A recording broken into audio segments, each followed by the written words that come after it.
নমস্কার। আজকের ম্যাচের শুরু থেকে আপনারা দেখছেন এই মুহূর্তে মুখোমুখি বেহালা এসএস এবং ক্যালকাটা কাস্টমস ক্লাব। সেই ম্যাচের বিশেষ বিশেষ মুহূর্ত নিয়ে আপনারা এই মুহূর্তে নাম্বার 10 স্পোর্টসের পর্দায় আপনাদের সকলকে স্বাগত জানাই। বর্ষণ স্নিগ্ধ বিভূতিভূষণ বন্দ্যোপাধ্যায় ক্রীড়াঙ্গনের শুরু থেকেই কিন্তু আক্রমণে চলে এসেছিল বিএসএস। দেখছেন সেই আক্রমণের মুহূর্ত।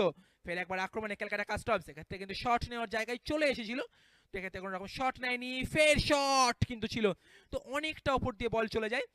এই সিএফএল এর কিন্তু 128তম সংস্করণের ম্যাচ নাম্বার 3 তে কিন্তু আজকে আপনারা দেখছেন এই মুহূর্তে বিভূতিভূষণ বন্দ্যোপাধ্যায় ক্রীড়াঙ্গনে ক্যালকাটা কাস্টমস এবং বিএসএস। রেফারি কিন্তু প্রথম থেকে খুব শক্ত হাতে ম্যাচকে পরিচালনা করছিলেন। প্রথম হাতে এখনো অবধি কিন্তু ফলাফল 0-0। আক্রমণে এই মুহূর্তে শট কিন্তু এক্ষেত্রে না, তার আগে এই বলটাকে ক্লিয়ার করে দিয়েছেন গোলরক্ষক। প্রথমার্ধে ছিল এগুলোই বিশেষ বিশেষ মুহূর্ত। দ্বিতীয়ার্ধে শুরুতেই কিন্তু আক্রমণে চলে আসে ক্যালকাটা কাস্টমস, এখান থেকে কিন্তু গোল হয়ে যাওয়ার সুযোগ ছিল প্রভূত, কিন্তু না, এই শটটা কিন্তু বাইরে চলে যায়। ফলে এখনো ফলাফল কিন্তু সেই 0-0। ফের একটি সুযোগ, এই সুযোগটাও কিন্তু এক্ষেত্রে নষ্ট হয়ে যায়।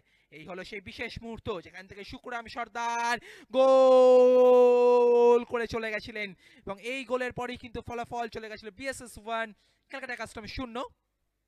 দ্বিতীয়ার্ধে শুরু থেকেই কিন্তু তারপরে ফের আক্রমণে ঝাঁজ বাড়তে থাকে ক্যালকাটা কাস্টমসের।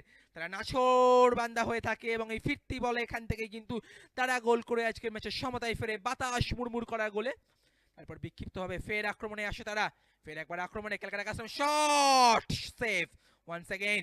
ফের আক্রমণে বিএসএস, ক্ষেত্রে কিন্তু শটটা কিন্তু দুর্দান্তভাবে প্লেসড হয়েছিল। এই দেখুন সেই মুহূর্তটা যেখান থেকে কিন্তু ফ্রি কিকটা খুব ভালোভাবে জায়গায় রাখতে পারেননি। এই ছিল আজকের ম্যাচের বিশেষ বিশেষ মুহূর্ত। আজকের ম্যাচের জবনিকা।